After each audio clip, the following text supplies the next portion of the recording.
ശബരിമലയിലെ SIT അഥവാ പ്രത്യേക അന്വേഷണ സംഘം വെറും പ്രഹസനം മാത്രമായി മാറിക്കൊണ്ടിരിക്കുന്ന സാഹചര്യത്തിൽ പ്രതികളെല്ലാം ശക്തരാവുകയാണ്.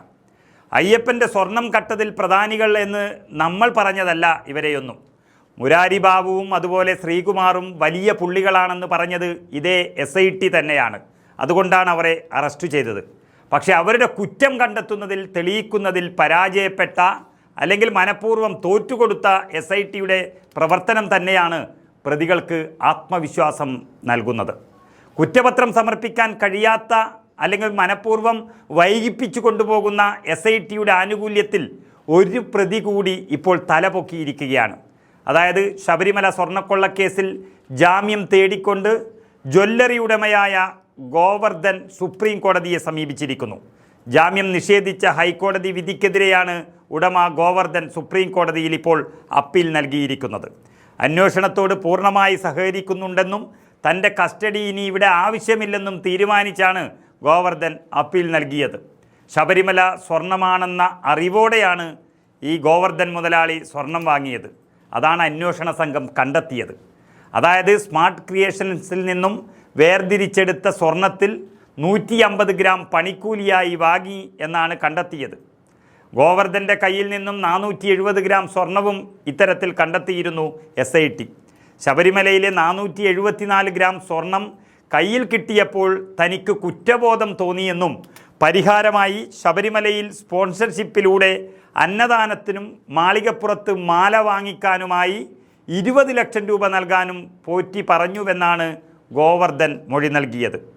അപ്പോൾ അയ്യപ്പന് തന്നെയാണ് ലാഭം എന്നാണ് പറഞ്ഞതിൻ്റെ അർത്ഥം. പണം നൽകിയതിൻ്റെ തെളിവും ഗോവർദ്ധൻ മുതലാളി SITക്ക് നൽകിയിരുന്നു. അങ്ങനെ ശബരിമലയെ ഏറെ സ്നേഹിക്കുന്ന ആളുകളെല്ലാം ഇപ്പോൾ ജാമ്യത്തിനായി ശ്രമിക്കുകയാണ്.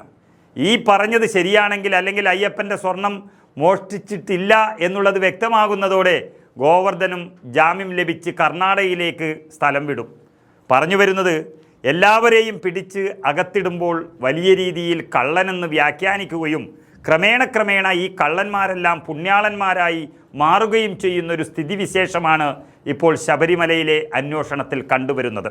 ശബരിമലയിലെ സ്വർണ്ണപ്പാളിയിലും ദ്വാരപാലക ശില്പത്തിൽ നിന്നുമൊക്കെ കോടിക്കണക്കിന് രൂപയുടെ സ്വർണ്ണമാണ് മോഷണം പോയത് എന്നും ആ ദ്വാരപാലക ശില്പം തന്നെ 39 ദിവസം കയ്യിൽ വെച്ച ഉണ്ണികൃഷ്ണൻ പോറ്റി തിരിച്ചു കൊണ്ടുവന്നത് ഒറിജിനൽ തന്നെയാണോ എന്നതുവരെ അന്വേഷിച്ച് കണ്ടെത്താൻ സംഘത്തിന് കഴിഞ്ഞിട്ടില്ല.